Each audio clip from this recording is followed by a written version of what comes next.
उत्खनन काम के कार्य को शुरू करने के लिए, और वो भी आपको मुखिया जी ने बताया, इन्होंने कहा कि आप ही को चलना पड़ेगा। इसलिए हमने कहा कि ठीक है, हम ही चलेंगे। और इस साल तो ये तीसरी बार हम तिल्हाड़ा आ रहे हैं। चुनाव के समय तो कुछ बोल नहीं सकते थे, चुनाव के बाद आए तो रामेश्वर बाबू ने पहली बार कहा था कि अगली बार आइए, यहीं आपको भोजन कराएंगे। तो पिछली बार आके भोजन करके गए, और इस बार तो अपने आप काम शुरू हो जाता, उत्खनन का भी काम शुरू होता।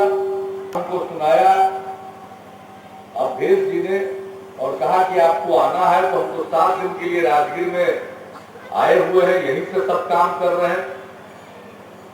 तो हमने सोचा कि फिर से एक बार तिल्हाड़ा की धरती पर आप सब लोगों का अभिनंदन करके आ जाए। लेकिन हमें इस बात की जानकारी नहीं थी कि यहाँ आने के बाद फिर एक सभा भी होगी, क्योंकि हम राजगीर में आए हैं तो सुबह से ही काम में लगे हुए, और अभी 4 बजे से हमने लोगों को समय दे दिया है मिलने के लिए। तो जिला भर के लोग आए हुए होंगे, देर करना ठीक नहीं है। तो हमने तो सोचा भी नहीं था कि सभा होगी, काम करेंगे, आएंगे, आप लोगों से मुलाकात हो जाएगी। लेकिन पता चला कि यहाँ तो मंच वगैरह बनाकर लोगों ने तैयारी कर रखी, तो यहाँ आपकी अदालत में आकर हाजिरी लगाना भी जरूरी था। अब ज्यादा कुछ कहने की जरूरत नहीं, काम ऐसे ही होते रहेगा। हमारा और आपका जो संबंध है वो स्थायी संबंध है, वो 2 दिन का संबंध नहीं है। आप भी हमको चाहेंगे, हम भी आपको चाहेंगे, और दोनों मिलकर नालंदा का विकास करेंगे, बिहार का विकास करेंगे, देश के विकास में अपना योगदान करेंगे। और तिल्हाड़ा तो ऐतिहासिक धरती है, इसके इतिहास के बारे में भी सरपंच साहब बताने की कोशिश कर रहे थे। आप तो जानते ही हैं, हम लोग भी जानते हैं, इसलिए बार बार तिल्हाड़ा अपनी ओर हम लोगों को खींच लेता है। हम तो यही चाहते हैं कि हमारी युवा पीढ़ी अपने गौरवशाली अतीत को जाने, उसके साथ अपने को जोड़े, और ये छोटे मोटे संकुचित विचार में लोग जो उलझे रहते हैं उससे निकलें, और फिर से बिहार को गौरव का वो स्थान दिलवावे, बिहार को गौरव का वो स्थान दिलावे जो पहले प्राप्त था। तो हम तो उस काम में भी लगे हुए हैं, विकास करने कामों में भी लगे हुए हैं, और इस काम में भी लगे हुए हैं। हमारी जो विरासत है समृद्ध है, हमारे पास जो धरोहर है विश्वविख्यात है। अगर हम नई पीढ़ी को इसके साथ जोड़ दें तो ये जो संकुचित विचार धारा भी चलती रहती है, कुछ लोगों के द्वारा चलाई जाती है, उससे लोग ऊपर उठेंगे और बिहार को नई ऊंचाई दिलाने में अपना योगदान देंगे। इसलिए मैं 7 दिन के लिए राजगीर में ही बैठा हूं।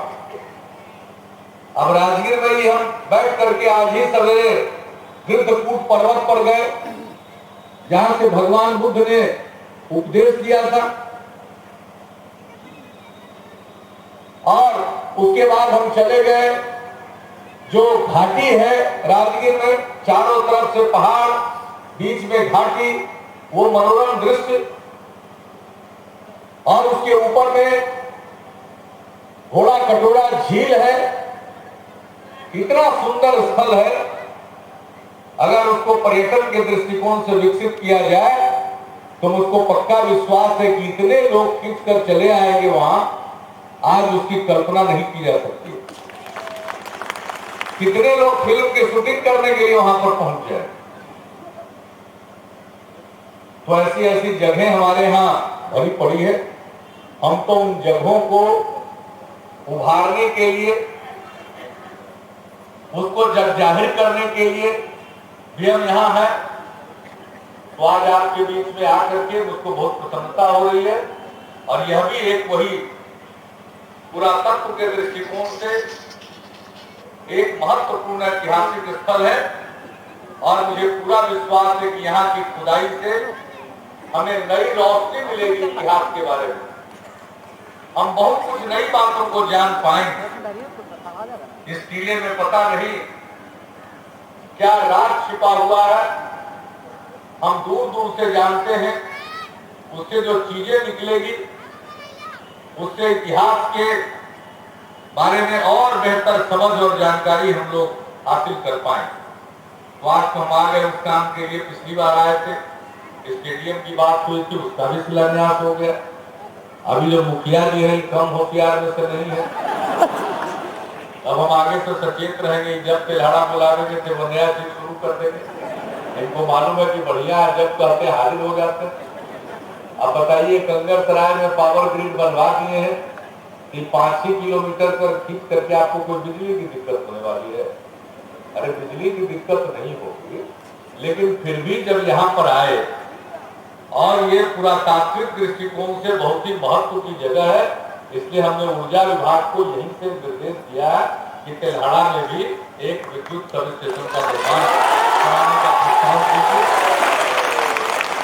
और यहाँ पर आने के बाद सड़क की भी बात हो गई, तो तिलहड़ा से बिजौखरी पर तो काम शुरू हो गया है और तिलहड़ा से मानसिंहपुर में काम हो जाएगा। ये सब सड़क स्वीकृत है, काम होगा। और रामेश्वर बाबू ने उस बात का जिक्र किया जिसका जिक्र चुनाव के समय भी लोगों ने किया था।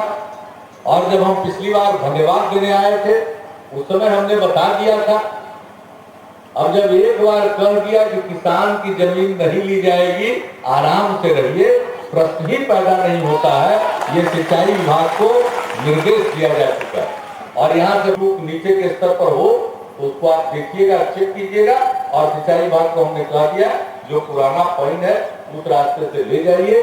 किसान सबके पास जमीन कम है, अगर उनकी जमीन हम लेते चले जाएंगे तो लोग खेती किस चीज पर करेंगे। और यहाँ के किसान मेहनती है, कम जमीन पर ज्यादा उपज लेते हैं। हम यहाँ के किसानों का अभिनंदन करते हैं और हम तो यही चाहते हैं। एक तरफ हमारे पास पुरातत्व से जुड़ी हुई चीजें हैं, समृद्ध विरासत है, धरोहर हमारे पास है, और दूसरी तरफ हमारे मेहनती किसान, यही बिहार की पूंजी है। और यहाँ की युवा पीढ़ी मेधावी, बहुत बुद्धिमान। और ये इलाका के बारे में, विज्ञान के बारे में और खास करके मैथमेटिक्स, गणित, तो यहाँ आंदोलन के रूप में रहा। गणित का भान, यही वो मगध का इलाका है जहां आर्यभट्ट पैदा हुए थे।